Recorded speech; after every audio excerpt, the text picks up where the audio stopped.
किया जा रहा है, लेकिन ट्विटर इससे भाग रहा है। बहुत धन्यवाद विकास आपका इस पूरी जानकारी के लिए। विकास भदौरिया हमारे सहयोगी पूरी जानकारी दे रहे थे। और इस बीच देखिए जो कुछ आज हुआ, और ये जब सरकार जो अब कार्रवाई की बात कर रही है आईटी एक्ट की धारा 79 के तहत, उस पर ज्यादा जानकारी देने के लिए हमारे साथ खुशबू जैन जुड़ गई हैं, साइबर लॉ एक्सपर्ट है। आप बहुत स्वागत है खुशबू आपका एबीपी न्यूज पर। मैं जानना चाहूंगा, अब सरकार कड़ा रुख अपना रही है और सरकार कह रही है कि आईटी एक्ट 79 के तहत कार्रवाई कर सकते हैं अगर ट्विटर ने आईटी एक्ट के नियमों को नहीं माना। क्या कुछ हो सकता है उसमें, ये है क्या, और इसके वजह से क्या कुछ इम्यूनिटी मिल जाती है ट्विटर को? जी बिल्कुल। जो आईटी एक्ट का सेक्शन 79 है उसके तहत इन सब जितने प्लेटफॉर्म है इनको थर्ड पार्टी कंटेंट जो भी डालता है उस पर, इसको लेकर इनको इम्यूनिटी दी गई थी। ये सेफ हार्बर प्रोटेक्शन था इनको लेकर। तो ये बोला गया था कि आप एक प्लेटफॉर्म है, आप एक सिर्फ इंटरमीडियरी है जहाँ पर थर्ड पार्टी अपना कंटेंट आकर रखती है, तो आपके ऊपर कोई जिम्मेदारी नहीं होगी किसी चीज की, या आप लायबल नहीं रहेंगे।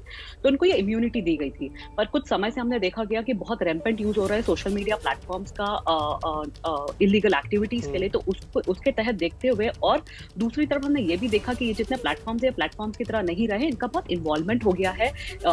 ये जो रिसेंट एक्टिविटी जिसकी बात हम कर रहे हैं ब्लू टिक को लेकर, तो आप देखें कि इनके पास में मैकेनिज्म है, ये कोई सिर्फ प्लेटफॉर्म नहीं रहे हैं, ये इंटरफेयर करने लगे हैं। तो इसको देखते हुए इनके ऊपर रोक लगाने की बजाय, या इन बिजनेसेस को, इन प्लेटफॉर्म्स को बंद करने की बजाय, सरकार ने एक फेयर बैलेंस को लाने की कोशिश की और ये कहा कि अगर आप इंटरमीडियरी है तो आपको कुछ चीजों का ध्यान रखना होगा। अगर आप इन चीजों का ध्यान नहीं रखते हैं, आप एक्स्ट्रा ड्यू डिलिजेंस नहीं मानते हैं, जैसे कि आप देखें कि हमारी जो लॉ एंड ऑर्डर सिचुएशन है उसको लोगों को देखा जाए, जब क्रिमिनल एक्टिविटीज होती है आपके यहाँ पे और आपको उसका नॉलेज हो जाए, तो नॉलेज आने के बाद में कुछ समय तक एटलीस्ट आप कॉपरेट करें, आप लॉ एनफोर्समेंट एजेंसीज को उसकी डिटेल्स बताएं। तो ये जो कुछ प्रावधान दिए उस नए आईटी रूल्स में, तो इन आईटी रूल्स को इन्होंने नहीं माना और ये कह रहे हैं कि हम इसको नहीं मानेंगे। तो इसको लेकर जो अभी आप जिनकी बात कर रहे थे कि अब एक फाइनल नोटिस आया कि एक हफ्ते से डिले कर रहे हैं ट्विटर इन चीज को नहीं मानने के लिए, और वहां एक तरफ ये बोलते हैं कि freedom of speech and expression और प्राइवेसी जो है यूजर की वो इन्फ्रिंज हो जाएगी। अब और दूसरी तरफ आप खुद इस तरीके से आर्बिट्ररी एक्ट कर रहे हैं, आप खुद एक प्लेटफॉर्म बन गए और आप बोल रहे हैं कि मैं सारी चीजें कर मैं तो जो क्रक्स में बात ये आ जाती है कि जो सेक्शन 79 में इनको सेफ हार्बर दिया गया, ये इनसे ले लिया जाएगा।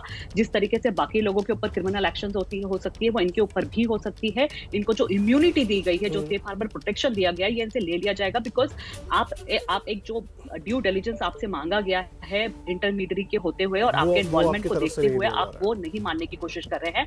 आप अपनी कंट्री के, जी बिल्कुल, और आप अपनी कंपनीज के लॉ जो है वो बड़े मान रहे हैं हमारे इंडिया के कॉन्स्टिट्यूशन से, तो ये नहीं चलेगा। बहुत सारी कंट्रीज है जो इनको अपोज कर रही है, बहुत सारी कंट्रीज इस चीज को लेकर अपना शेयर रख रही है कि ये गलत चीज है। हमारे जो कंट्री के नॉर्म्स है आपको मानने पड़ेंगे, एटलीस्ट आप अपने नॉर्म्स में कंट्री के नॉर्म्स को फिट करें और उसके बाद में आप चलें।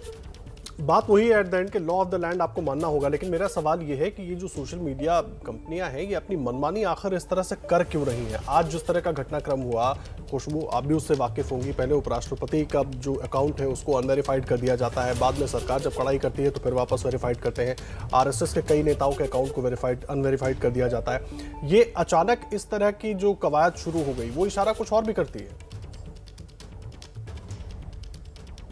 जी, ये अपने आप को ज़्यादा इम्पोर्टेंट दिखाने की बात करें, बिकॉज हम जिन टेक जायंट्स की बात करें ये बहुत बड़े टेक जायंट्स हैं।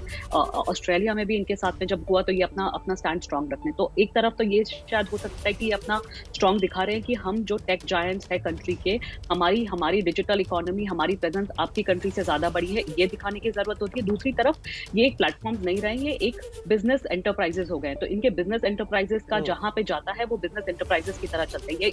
They are no more intermediaries, ये एक बिजनेस एंटरप्राइज की तरह वर्क करे। और तीसरी चीज है अबाइड नहीं करना। ये तो मतलब आप कैसे मेरी कंट्री में रह सकते हैं? आप मेरी कंट्री में, तो मेरी कंट्री के नॉर्म्स को तो आपको मानना रहेगा, आपको नहीं मानना है तो इतना बड़ा बिजनेस अगर आपको मेरे देश से मिल रहा है तो वो बिजनेस आपको नहीं मिलना चाहिए। आप कहीं और जाएं, अपनी खुद की कंट्री बनाए डिजिटल, और वहां पर आप अपने